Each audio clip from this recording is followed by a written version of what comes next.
How to change video perspective on Samsung Galaxy S26 Ultra. Let's start the video. First of all, go to App Library. Here, click on Gallery app. After click on Gallery app, click on this album. After click on album, scroll down and click on video. After click on video, click on this edit icon. After click on this edit icon, click on this crop icon. Click on this crop icon and you will see, sorry,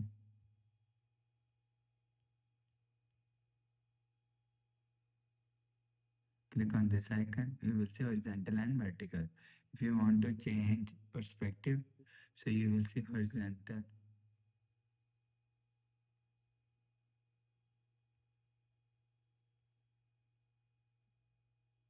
After change horizontal and vertical, click on save.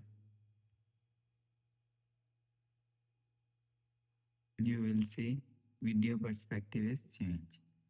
After the process, go back to home screen.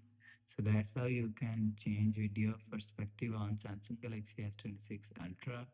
If you like the video, please subscribe. Thanks for watching.